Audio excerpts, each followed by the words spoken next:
Hey gardeners, Green Thumb Gardening here with another update. I'm going to do an update for you all today on the entire garden. Please excuse my voice. It's one of those mornings. Um, but right now what we're looking at is, of course, our cucumber bed, and it's been doing awesome. Aside from the fact that we have outgrown our bamboo stakes, if you can see that up top, everybody has just about, except for this guy because we gave him a longer stake. But everybody's outgrown their stakes. And I explained this in a video that I posted to Instagram. I probably would not do a very raised bed again, only because these things get about 6 to 8 feet tall. And as I tell everybody, I'm only 5'2.5". So aside from that, I know I won't be able to get anything from up there unless I had a chair or a ladder, but I'm sure my husband will be able to get up there. We're trying to figure out what we're gonna do to bring some of them down. So we may have to stake something in the ground and have them go down that trellis until we're done for the season, and just do our best to keep them off of the ground, which I don't think it'll be that hard because we actually come out and do daily maintenance. That's something that I feel is really important for your garden, because you're able to catch any signs of anything. Nothing is gonna look the same the day after. These guys actually change every day. But without further ado, let me go ahead and show you what our cucumbers are looking like right now. Here we have one cucumber, and right now I'm probably bothering the bees because they are in here as well, but we have one here. Now I do believe these are the length that some of them will get, and on this particular one, that is the only cucumber we have thus far on it. Now it does have baby cucumbers at the bottom, right there. They are coming in. So this one kind of got all of its cucumbers in fairly later than most of the other cucumber plants. I think my husband found one up at the top, but again, like I said, I can't really very well see up there. Now this guy, this is the one we are super proud of. I know you can kind of see, like, we got our pollinators here today. Let's see, we'll start here. We have this one down here, so that is one. It has already been pollinated. We have two, and again, I'm trying to stay out of the way of the bees. And we have our big gargantuan cucumber here. It is much bigger, and it looks great. You all, that thing is big. Literally, it was the size of the very first one that I showed you earlier on, maybe 3 days ago. Today, it's almost ready for picking. We have this one here. It's still a baby, but it too has already been pollinated.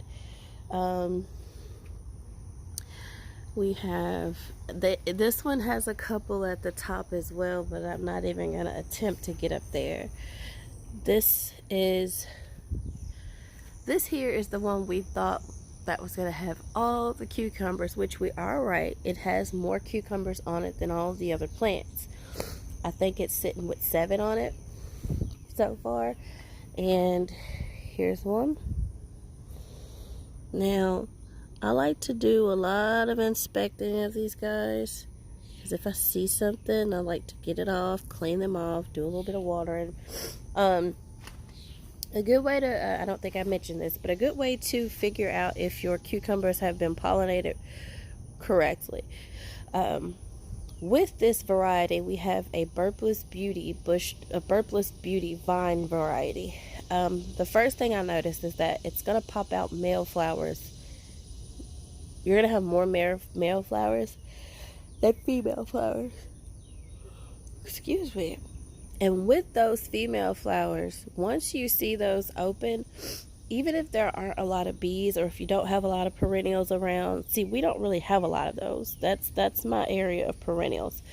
Really, all it took was the bees seeing the perennials, and they took off coming over. But and us cleaning it also helped. But back to what I was saying. If you don't have a lot of bees where you are, this is a good tip for any gardener that's beginning. Hand pollinating your flowers is going to be your best bet. All of the cucumbers you all see right now, and in the camera's view, there is about, you see the 1, 2, 3, you see the big guy over there. Getting your cucumbers hand pollinated is going to be your best bet, especially starting off without a lot of bees. And like I said, we get maybe at best 2 to 3 bees in the box at a time, and then all of a sudden we started getting butterflies here. But this ensures that your cucumbers, your female flowers, are in fact getting pollinated. So I just wanted to make sure I let you all know that. Otherwise, you'll know that they haven't been pollinated. And look at that, a little bee comes to get in the video. You'll know that they haven't been pollinated. They'll turn brown and just fall off. So don't fear if that's the case. Good ways for hand pollination. I am so sorry, YouTube. Jeez. Anyway, good ways for pollination. I've just found this baby cucumber up there. I wish I could show you all the way we hand pollinated ours, but I'll just go ahead and tell you a couple tricks. Of course, you know, you can take your male flower and take him off with a, we're going to pretend that this cucumber here on this plant is open. Now her flower is closed. She's been pollinated by myself and the bees. Because I get out here in the morning just in case the bees are not going to be out, and I go ahead and pollinate. And you take that male flower, you take off the petals, and you just, you know, touch the inside of the female flower. Keep this as PG-13 as I can. And that should do the trick. Other ways, I know some people use a paintbrush, a really small paintbrush. That'll work just as well. And they go ahead and hand pollinate. For the most part, I have pollinated about all of the cucumbers that you currently see on the bush, on the vine, aside from the bees, who have also helped pollinate. And that's just because I did not know if we would continue to get bees the way we have been getting them. But back to this one. So we have these two who are doing really, really well. I have this one on here. It also has this U-shaped guy. That one up there, that one up there, and there's quite a bit of them up top. But I'm not gonna get up there. We got that one over here. So all in all, this entire thing has about, if I count the ones that's already flowered and been pollinated, I want to say it's about 18 of them on the plant. And then you have all of the baby cucumbers that are just now starting to sprout up, the female flowers that are just starting to show us that, hey, we got cucumbers too. So our cucumber box, as you all can see, is doing lovely. And might I just add, look at that. To think we started these, and these were started again May 16th. So on over to our pepper box barrel. I wanted to show you all what happened with this thing. So update on these guys. The thing that I've been noticing with my peppers, specifically the Cajun Belle, those are in the middle. The Cajun Belle started to get what you would call blossom end rot on a couple of them. And I'm noticing that. I noticed it because I feel like it has over 21 peppers on it right now, and you can't see it from here, but it's hidden by all the greenery there, the foliage right there. It has about 21 peppers on it, and I think it was because it's just the plant's overworked. It's trying to produce and get those peppers to be mature. Sorry, I'm fighting with gnats over here. This part of our grass is a little bit thicker, so the flying pests are a little bit worse here. But yeah, so a solution I was told for that could be eggshells, crunched up eggshells, and some type of fish substance that she told me. When I get it, I'll put it in the description. I forgot about it. And you crunch it up and you put it in your soil. But I know what you're thinking. What happened to your plant with the bell pepper that was already growing? That was the red bell, but it too suffered from the blossom end rot. Now, of course, I know you all noticed that it has gotten shorter. And this is true. It did get shorter, but that is because I did the exact same thing I did with the Big Bertha. Yes, that is the Big Bertha.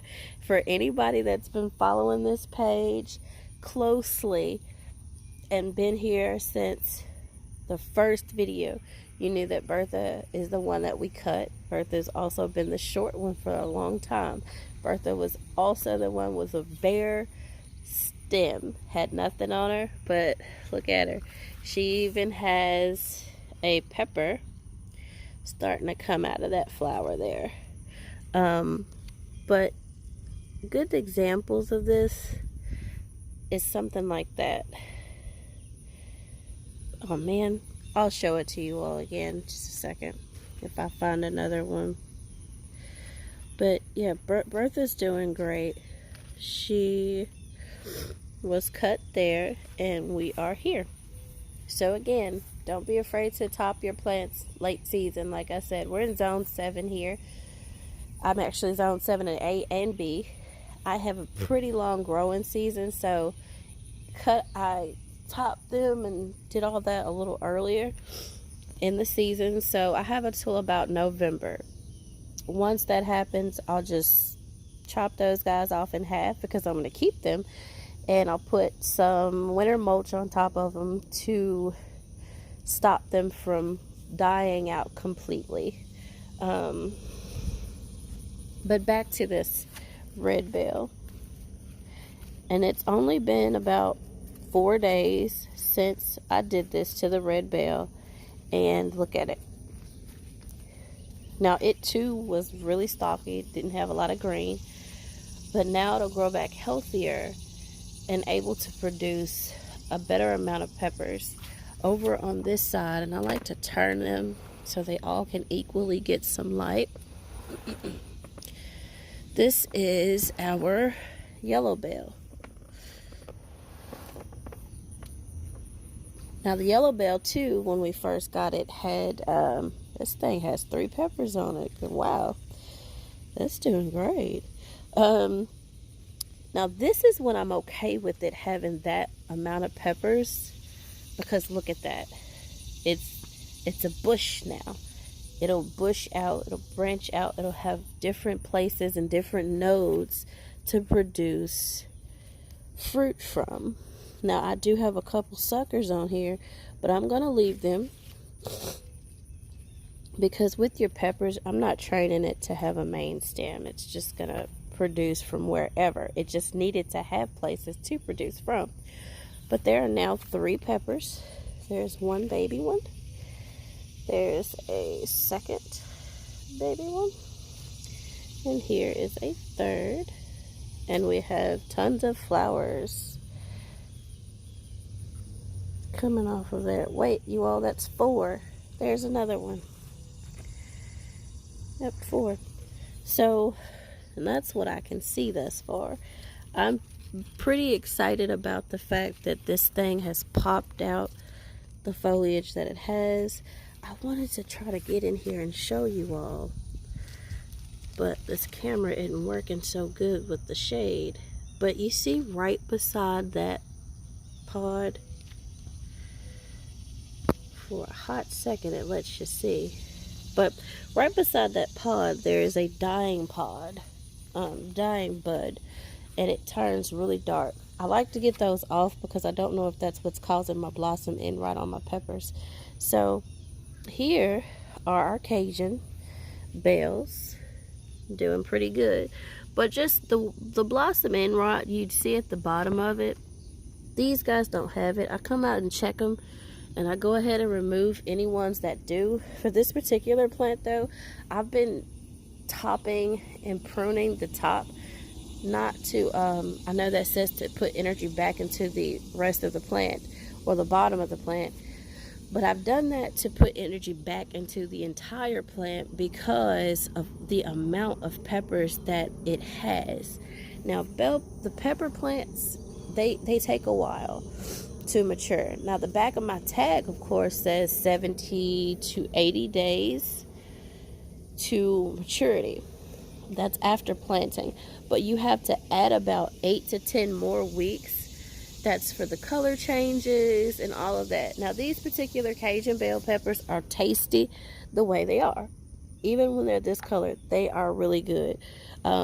We've had a couple, courtesy of our little baby gardener who likes to pull them off when she sees them. And we've seemed to, I've missed a couple. I thought I got off all of the ones that would turn into baby peppers. I guess not. It just pops out peppers left and right. So that's our pepper barrel. It's also doing really good. This is our ghost pepper. And I think I've been trying to get rid of some of these leaves with some of the issues on them. Like this is a new issue. Sunspots on my ghost pepper plant. Now this plant's gonna take a while before I see anything turn red, so I'll keep you all updated. As far as I don't think there's anything different about my ghost pepper plant other than the fact that it has about 30 plus peppers on it, big and small, just popping up out of everywhere. The only thing I did with it is I did the same thing that I did with the Cajun bell with it. I also took off the tops so that the pepper plant can put energy into maturing those other plants. These say they can take about 120, but you're going to add again 8 to 10 weeks on there. So I'll say give yourself about 200 days before you start to see color changes. And if you don't see color changes, you go ahead and start picking off some of the ones that are green. Thing is, you don't have to wait till they're red. You can also, that's when it's at its most ripeness, and I also heard that's when it's at its hottest. But you can take them off now, therefore you're forcing the plant to go ahead and mature the other peppers. But for right now, we're in no rush. I'm in no rush for my mouth to burn off, so I will let it do its thing. The only new thing to this part of the garden, you can see my spinach barrel is bare. I went ahead and cleared it out because they were wilting really bad. Little bugs were getting to them, and even though everything is organic and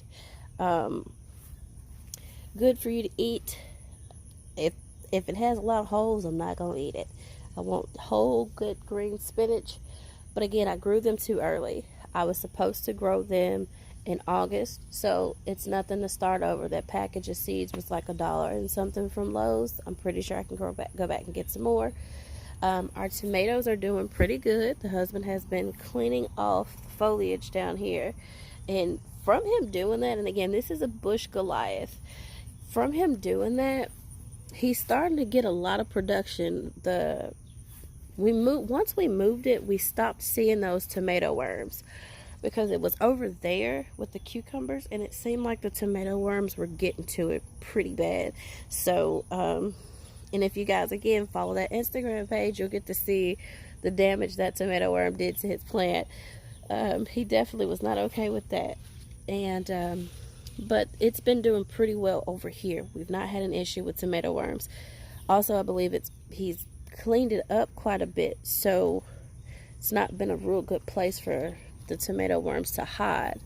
Now, I know my mother-in-law, who also has a bush Goliath, has already been able to get tomatoes off of her plant.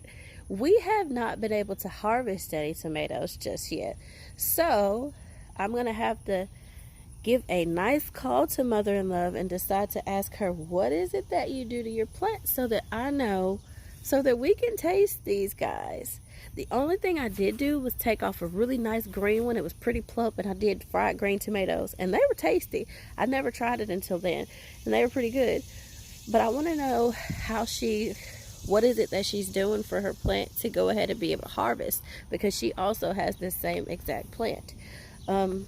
Last but not least, of course, our Ozark strawberries. They are doing good. I have not had a strawberry yet, so I plan on doing a little research to figure out